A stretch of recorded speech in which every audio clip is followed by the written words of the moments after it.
Hello and welcome to the McDonald's sessions where I talk to different runners and athletes around the area and people I know and maybe not know so much. Today I'm with someone that I know pretty well, and it's Sydney, and we're going to talk about her history, where she's running now, and just kind of her overall philosophies of running and how she stays motivated to keep going even after it gets really boring. Yeah.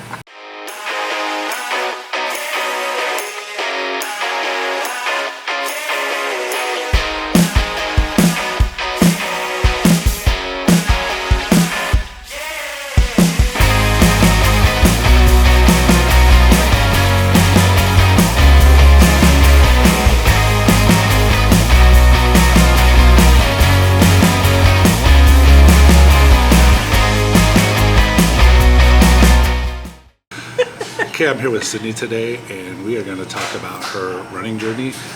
First, Sydney, how did we meet?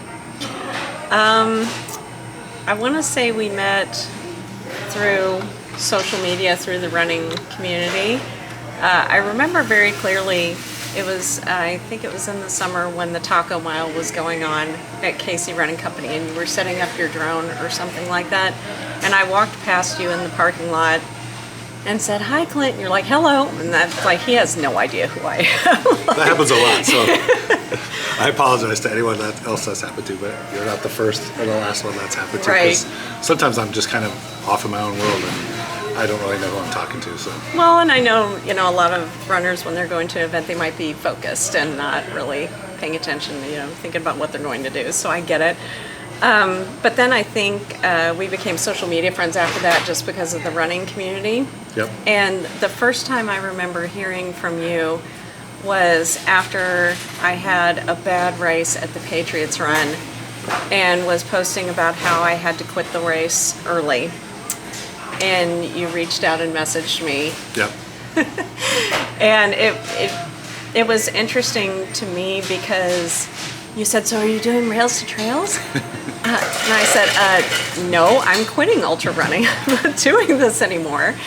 And you said, "Well, Brandon and I are doing it, and we're going to East West. You should really do it with us." And I said, "Yeah, no, I don't think so." But you were very persistent. Like, I think I even said, "Okay, maybe I'll pace you guys for 7 miles or something," and you put, or 31. Yeah. And so I'm a very, my personality when it comes to running is if someone dares me or puts an idea in my head, I can't back down from the dare. And so, and even Brandon, at one point when I went into Restore, just said, "Oh, are you doing Rails to Trails with us?" And I said, "Oh, you guys have a conspiracy going on here." I pressured him so hard, I think he was ready to pressure someone else to come with us. So he wanted to transfer the pressure to somebody.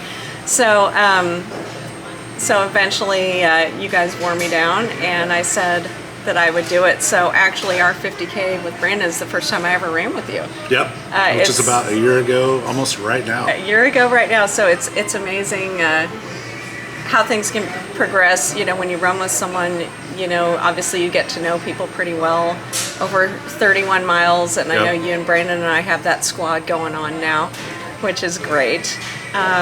We've run some other ultra races besides that, and other half marathon. I mean, we run a lot of different races together. So, I'm not I think that's how it started.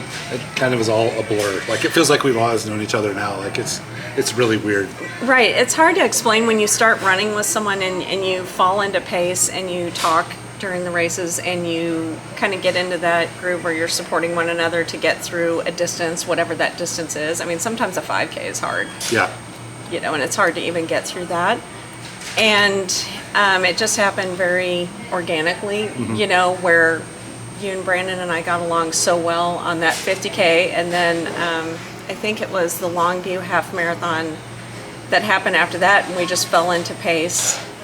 Yeah. The same way, kind of like you did with Katie in the end. You end up running with someone who has the same pace and is kind of going in the same groove as you, and it just kind of went from there. But I remember thinking, okay, it's probably going to be the half marathons and stuff like that I do that, because you and Katie are so fast when it comes to the 5K and 10K. I just thought, I'm not okay, that fast. I'm gonna stay in my lane. with the longer distance. But yeah, it's interesting how things have progressed. We've done the 50Ks together. It's kind of like we went backwards. Like we did a trail marathon together. You got me into the trail running, the same kind of daring technique, Yeah. you know, just sending me a bunch of sign-up links We did and just cactus roulette. Yep, got me to do cactus roulette. Apparently, you sending me a sign-up link is interpreted as a dare by me. So It kind of is a dare, because then if you do it, then I have to do it. Right. I'm kind of like thinking about it, and you're like, okay, and then I'm kind of stuck. So you know, I got to I'm be like, careful. hey, I'm like, yeah, I signed up for it. I'm like, oh, I guess I have to also.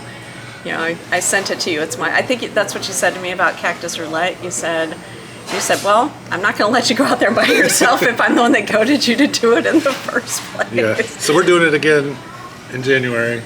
Yeah. I bet it'll be way different. I thought when we signed up for it there was going to be really bad weather, and it ended up really being pretty decent. So It was pretty. It was cold, but we really didn't notice. I think because we were moving. I was pretty layered up. I feel like it's going to be colder and much worse next time. Maybe, but what I would really like to see for us is that we get maybe 19.35 miles instead of Yeah. 19.34. I would love to see us beat our distance just for a little we'll bit. see. I don't know. So we skipped way ahead. Yeah. I told Sydney that I wanted to talk about like how she started as an athlete, and she brought her high school yearbook, which I think is really funny. So how did you start your athletic career? Were you a runner in high school, or did you play other sports? Well, my sport of choice growing up was always basketball, and I played volleyball as well, but basketball was always my passion. And running was always punishment in basketball practice. Whenever I did something incorrectly, the coaches made me run. So I always viewed running as punishment, torture, if you will. I absolutely hated it, and I would see the track runners running doing the 1600 or something, and I thought, why would someone want to go that far? Why would anybody want to do this? Yeah.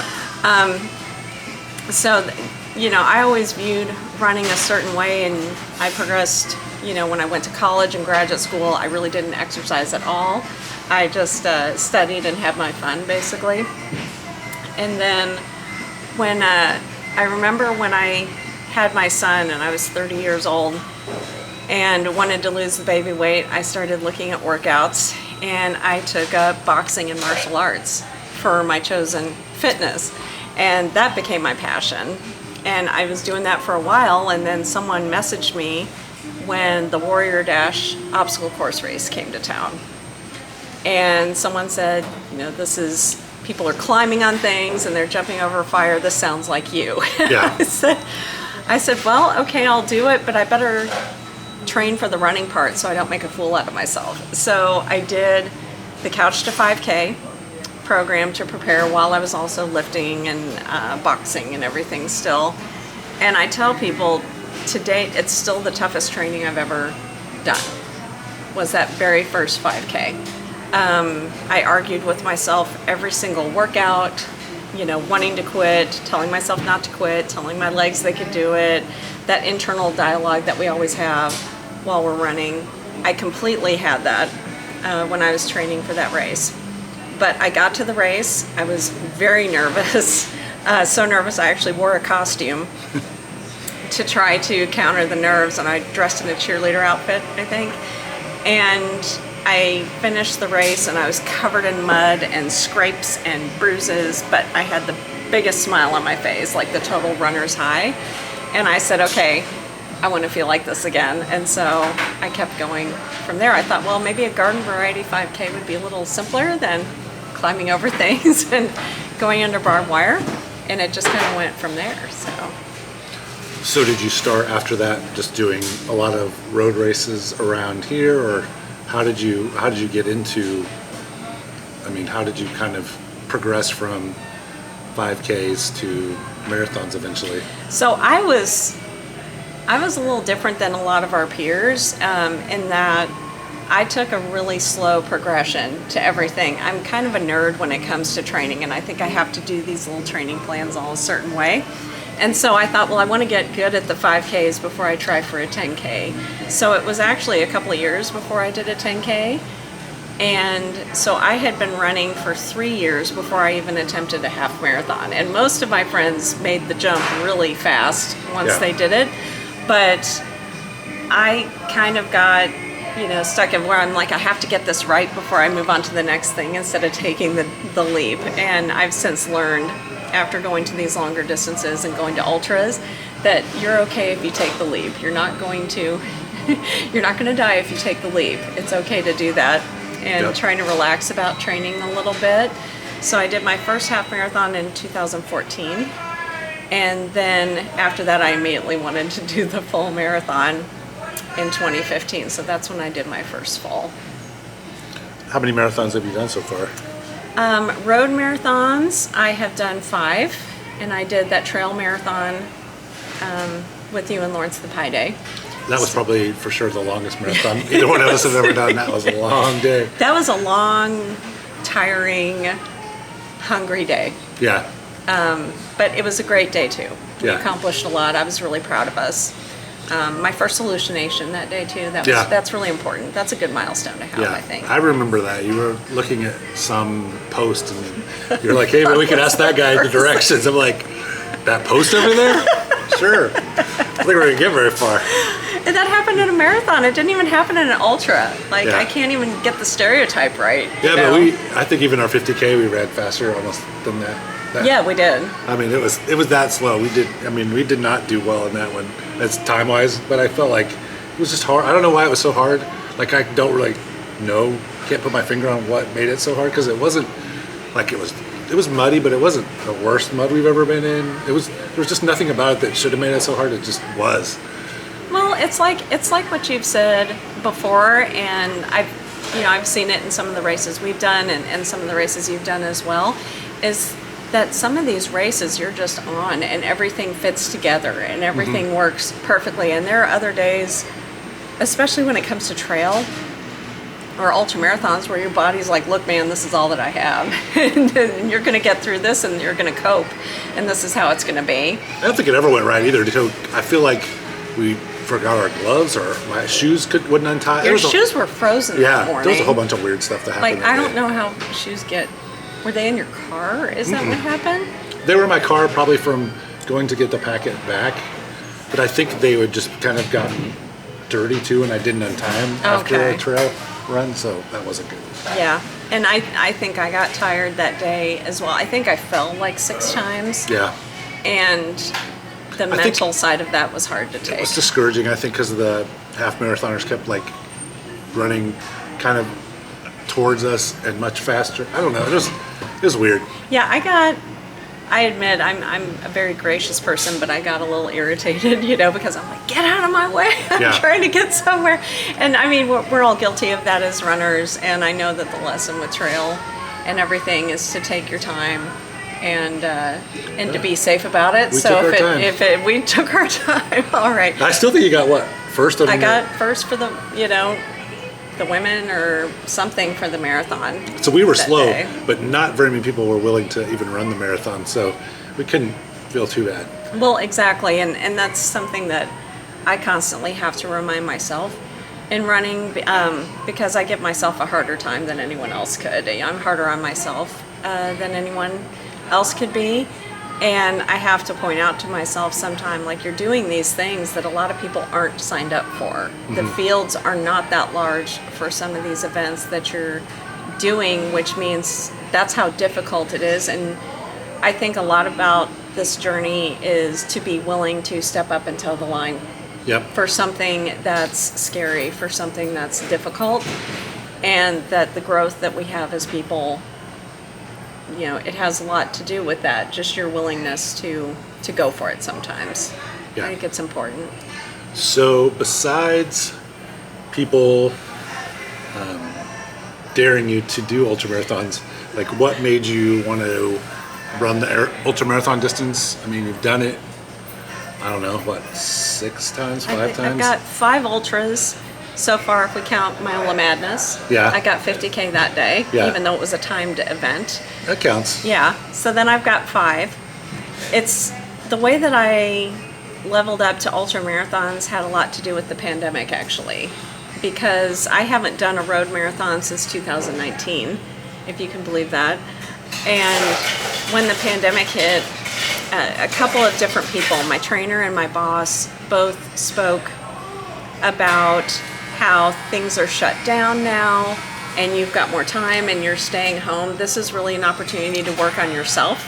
Yep. And to see how you can grow as a person and what kind of person are you going to be after this is all over. Yeah. And that really resonated with me. And of course, as a runner, my brain first went to running and how I could improve that. And one thing I noticed is that the half and full marathons and the 5Ks and 10Ks were all getting canceled. Yep. And then going virtual, but ultra marathons were still going on. Yep.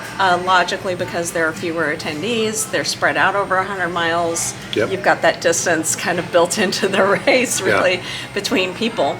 So I called my trainer and joined his gym to start the strength training, and we did it via Zoom.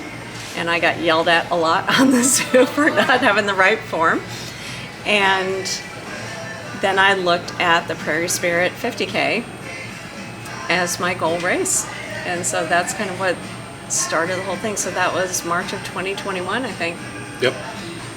You were out there doing the 50 mile, but I didn't know you yet. Yeah. It's true. Sorry, go ahead. So during the ultramarathon, you have to really be, I don't know if motivated is the right word, but you have to be focused. Like, do you have like a saying or a mantra that you say to yourself to keep you going for the whole 50K, 100K, whatever distance that you're doing? Well, my 50K and 100K mindsets were a little bit different. I learned, with the 50K, I use the word just a lot, which I know runners do that kind of in a negative way by saying, oh, it was just a 5K or it was just a 10K. But the way that I look at things for the ultra marathon is I like to count down backwards and say, well, it's just 5 more miles. I do 5 more miles all the time. I can walk this, I can crawl this, but I'm going to get there, And so I'll say, well, it's just this much further. It's just this much further to the aid station. It's fine, you can do this. For the 100K, it was more about my body saying the mantras, and you just keep it, like, sometimes we get tired in races and we just keep walking, but we're not going to stop under any circumstances. And, that's when the mental game kind of comes into play, because I have more mental struggles during races than I do physical. Like they say, the mind quits before the body does. So you have to kind of train your mind to do that. And in my 100K, I remember just thinking I felt like I was somewhat reduced to a toddler in a way, because I had only a few miles left and was just sitting there wanting to dig my feet in, going, okay, I want to be done. I want to be done. And I'm thinking, okay, I'm an adult, I'm an intelligent human being. I should be able to have what I want here. If I want to be done, I should be able to have this. And my legs said, well, sorry, you're just walking, so it's going to take a while. Because all I wanted to do was run, and I couldn't. But what got me through that was giving myself grace. And that's really hard to balance as you're a runner. When you're running, because you have to be so intense and motivated, and I got this and I gotta go. But you also have to give yourself grace because your body's going to do what it's going to do, and your mind is going to do what it's going to do. And if you give yourself that grace and you tell yourself that it's okay and that you're okay, it really helped me and comforted me. So I told myself, you can slow down a little bit. Okay. You can take that rest. One thing I learned is that you take the rest, you have the snack, and things can be a lot better. And not a lot of people know this. I've told a handful of people, but during my 100K, I actually did stop on the course for about 30 seconds, where I just said, I just want to know what it feels like to stop, just for 30 seconds. I promise I'll start up again, but I just have to. And I literally sat down in the middle of the trail on the ground. So I'm such a toddler right now, because I'm sitting on the ground going, I want to be done. But I did get back up. It was very painful, guys. Don't do that. Don't stop during a race. It didn't feel good. But I kept going. You know, sometimes the body takes over and goes onto autopilot when you're trying to get through something. And so I walked and walked, and eventually I got there and got first. So it was pretty cool. Yep. So now that you've done that, I know some of your goals, but what do you have planned next? So my short-term goals for the next few months is to PR the full marathon and to PR the 50K. Like I said, I haven't done a full marathon since 2019, and I think my fitness has probably improved a bit by leveling up to the ultra and doing the strength training that I had shunned for so many years when I started running. Yeah. That I think I can go for a PR in the full and maybe see what I can do in the 50K now that I have done 100K. Yeah. So another fun winter ahead, bundling up and doing the hand warmers and, you know, some trail stuff. I think Cactus Roulette will be fun training. Yeah. And then I'll see what's after that. I'm already getting some peer pressure and some FOMO on the 100 mile, and I'm trying to fight it with every fiber of my being because I'm looking at the calendar and just can't, you know, find the right thing that fits. Like I want to do it all in a row. You know, like do the 50K, then find a 50 mile, then do the 100, and just do it all in a row instead of having to start over with the training. So I think that's going to be 2024, unless. Yeah, it's kind of scary to say what your goals are because then they can like change really fast, or you can like sometimes you can kind of speed them up too. Like you'll be like 2024, but why not just do it in 2023? Right, exactly. And that's interesting how the runner brain works and how we have that addictive personality where we're addicted to the high and we get the FOMO when we see our friends doing it. And, you know, we go through all those things. I mean, I never thought about doing trail running. I had always shunned it until you sent me that link to a trail race and got me to do it. Yeah. And all of a sudden I got into trail running, and all of a sudden I got into ultra running. And it's funny to think how things can completely shift in your life and when you're training as an athlete, when I used to think that the 5K was such a long distance and why would any sane person want to run that far? Yeah. And now here we are. So I guess it's just about respecting the ebb and flow of it all. I think if anything, at least the last trail run that you didn't fall down. Yes. I mean that, and I didn't fall down. It was, I think part of it's because I think it was the Nighthawk was the last one. Yeah. My light didn't work, so we had to walk like about the last half. So we can't 5 really. miles. We still almost tripped honestly when we were walking. It was that bad because I mean it was dark, and I didn't have a light at all. And she was like having to wait for me, and I think you were having other problems too. So Yeah, I had stomach problems that night. Yeah. I think like stomach cramps. So I couldn't run very well. So yeah, it was hot. I mean that honestly was not that fun of a race. Like sometimes it's like not fun at the time, and you look back, and you can still like remember it was fun. That was not. I didn't have a good time that night, the whole night. Even though I don't think like a lot of the races I'll complain about like I'm not feeling well or something. I don't think I did in that race. yeah, you didn't that race. I don't think. I was just kind of just there. Yeah, we were coping, and I think you've noticed from running with me for a long time, like I don't really complain while the run's going on, Yeah, because to me, I feel it more. I can complain When- for the both of us. I know, well, you got that too. But like I feel it more when I say it out loud Yeah. while I'm running. So if I say, oh, my back is hurting, oh, my foot is hurting, it gets magnified. See, I think I'm the opposite. Where if I say it, like if I acknowledge it, it kind of goes away. It's If I'm like, release. oh, my feet hurt, and then it's just like, yeah, my feet hurt. So what? And then I just keep going. Yeah. So it's just, it just works different for me. So that's funny too that it's like so different. Yeah, because then after a race, I'll say to you, oh, well, actually I was having like after Nighthawk, I don't think I told you until afterwards that, my stomach was cramping, and I couldn't run. So it's cool that we're doing this because I couldn't. I know she's trying to blame it all on me because of my light. No, and so, I mean, yeah, I'm a nice person, but I was having trouble running. I just couldn't get it together with my stomach cramps, and I just couldn't run. So, yeah, I never talk about it until afterward, when I get to feel all the feelings, and can go weep in a bathtub if I have to. So, is there anything that you'd like to say to future Sydney, or someone that is like just getting into running, that is like where we were, or even ultra running like 2 or 3 years ago? Like, what kind of advice would you give people that are starting out and wanting to maybe do an ultra someday? Yeah. Take the leap.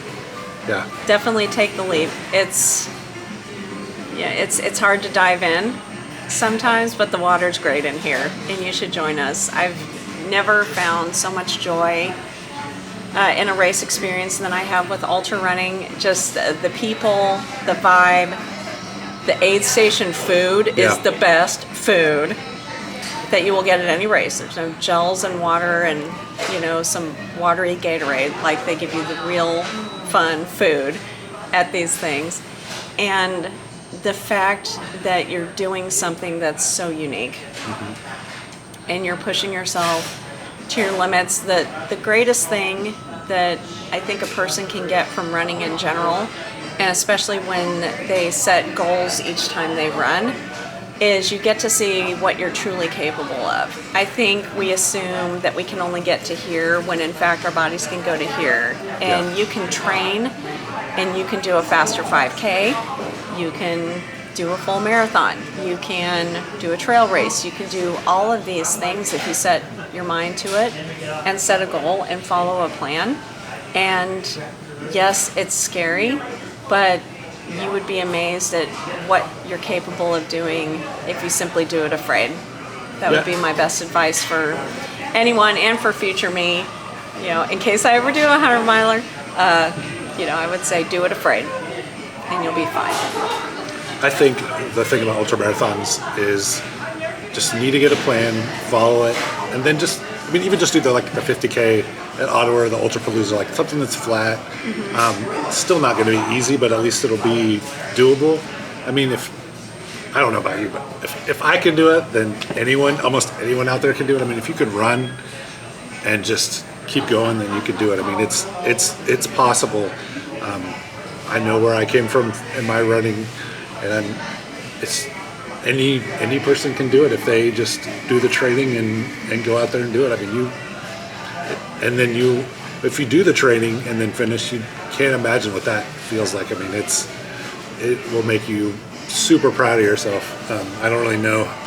I think the feeling in running, I said this to you a million times, is there's a point where you think you can't run anymore, and when you run past that, there's like no better feeling than that. Right, exactly. You think starting out, there's no way that I could do that. And then you go and do it, and you just realize, wow, what else can I do? And that comes back to the addictive nature of the running, where you always want to go further and further. But also, just the idea that, what I tell people, and they might have a hard time believing me, but it's true, all runs are difficult for me. Every one of them. And I know people see the pictures of me being happy out there with the runner's high, or I'm dancing on a course or something like that, and we know the cameras are there. Right. You don't see us the other times. Yeah.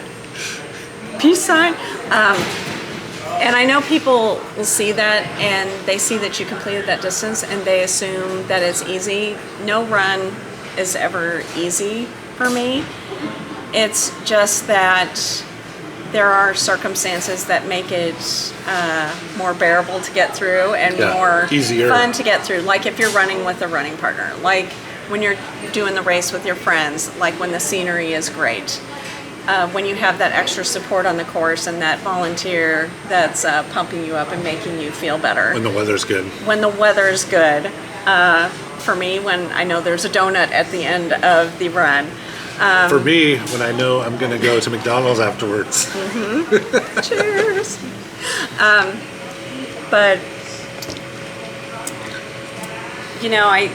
I think it's good to point out to someone, especially if they're starting out, that it's difficult and it's okay. And you're going to learn, and it's going to be difficult, but the cool thing about the running community is there are a million plans out there for training depending on what you want to do. There are running groups out there with very positive people to meet that can help you along your journey. There are coaches out there.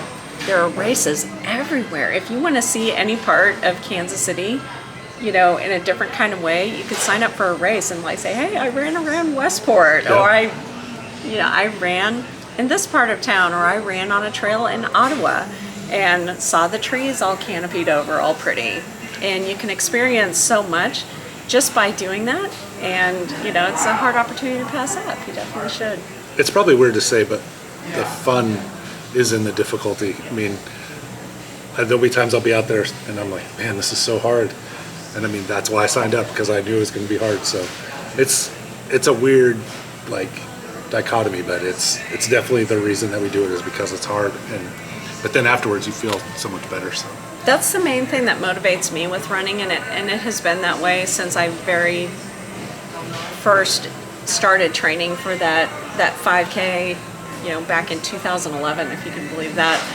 And I remember that first workout, arguing with myself the whole time and finishing the workout and just being so proud of myself because I did something difficult. And that's kind of what got me hooked, is that great feeling of accomplishment after finishing the workout, is that I just did something that was difficult. Yep. It's like, okay, I can do something difficult, I can keep doing something difficult, and I just got addicted to that feeling.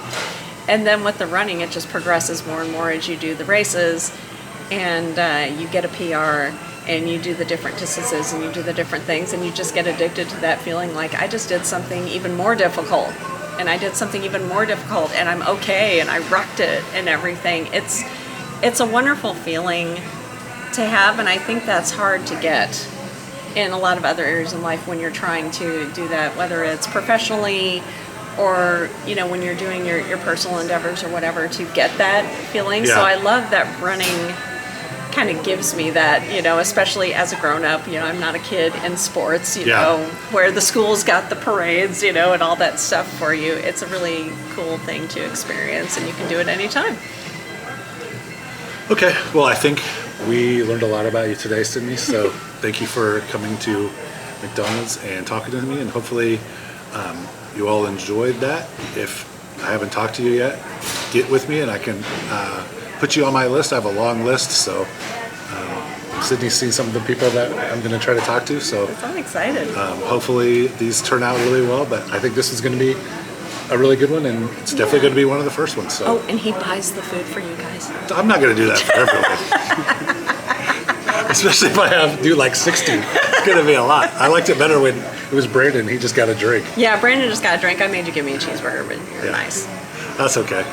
Okay, well, thank you for watching, and I will talk to you next time.